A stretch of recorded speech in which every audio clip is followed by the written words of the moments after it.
ಕರುನಾಡ ಚಕ್ರವರ್ತಿ doctor Shivaraj Kumar, real star Upendra ಹಾಗೂ Raj B Shetty ಅಭಿನಯದ ಖ್ಯಾತ ಸಂಗೀತ ನಿರ್ದೇಶಕ ಅರ್ಜುನ್ ಜನ್ಯ ಚೊಚ್ಚಲ ನಿರ್ದೇಶನದ ಹಾಗೂ ಸೂರಜ್ ಪ್ರೊಡಕ್ಷನ್ಸ್ ಲಾಂಛನದಲ್ಲಿ ಶ್ರೀಮತಿ ಉಮಾ ರಮೇಶ್ ರೆಡ್ಡಿ ಅವರು ನಿರ್ಮಿಸುತ್ತಿರುವ ಬಹುನಿರೀಕ್ಷಿತ 45 ಚಿತ್ರದ ಚಿತ್ರೀಕರಣ ಬೆಂಗಳೂರಿನ ಕಂಠೀರವ ಸ್ಟುಡಿಯೋದಲ್ಲಿ ಬಿರುಸಿನಿಂದ ಸಾಗಿದೆ. ಚಿತ್ರೀಕರಣ ಸ್ಥಳಕ್ಕೆ ಆನಂದ ಪೀಠಾಧೀಶ್ವರ ಆಚಾರ್ಯ ಮಹಾಮಂಡಲೇಶ್ವರ ಅನಂತ ಶ್ರೀ ವಿಭೂಷಿತ ಶ್ರೀ ಬಾಲ್ಕಾನಂದ ಗಿರಿಜಿ ಮಹಾರಾಜ್ ಅವರು ಭೇಟಿ ನೀಡಿ ಚಿತ್ರತಂಡವನ್ನು ಆಶೀರ್ವದಿಸಿ ಚಿತ್ರಕ್ಕೆ ಶುಭ ಕೋರಿದ್ದಾರೆ.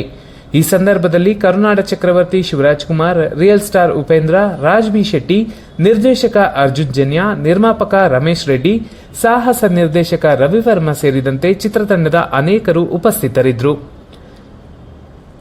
ಭಾರತದಲ್ಲಿ ಒಬ್ಬ ವ್ಯಕ್ತಿಯು ಹಸಿವಿನಿಂದ ಇರಬಾರದು ಎಂಬ ಸಂಕಲ್ಪ ಮಾಡಿರುವ ಶ್ರೀ ಬಾಲ್ಕಾನಂದ ಗಿರೀಶ್ಜಿ ಮಹಾರಾಜರು ತಮ್ಮ ಹರಿಧಾಮ ಸಾಯಿ ಟ್ರಸ್ಟ್ನ ಮೂಲಕ ಪ್ರತಿದಿನ ಸಾವಿರಾರು ಜನರಿಗೆ ಅನ್ನದಾನ ಮಾಡುತ್ತಿದ್ದಾರೆ.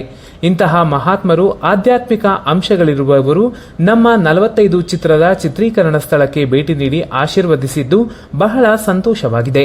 ಈ ಸಂದರ್ಭದಲ್ಲಿ ಅವರಿಗೆ ಅನಂತ ನಮಸ್ಕಾರಗಳೊಂದಿಗೆ ಶ್ರೀಗಳವರಿಗೆ ಧನ್ಯವಾದ ಹೇಳುತ್ತೇನೆ ಎಂದು ನಿರ್ಮಾಪಕ ರಮೇಶ್ ರೆಡ್ಡಿ ತಿಳಿಸಿದ್ದಾರೆ.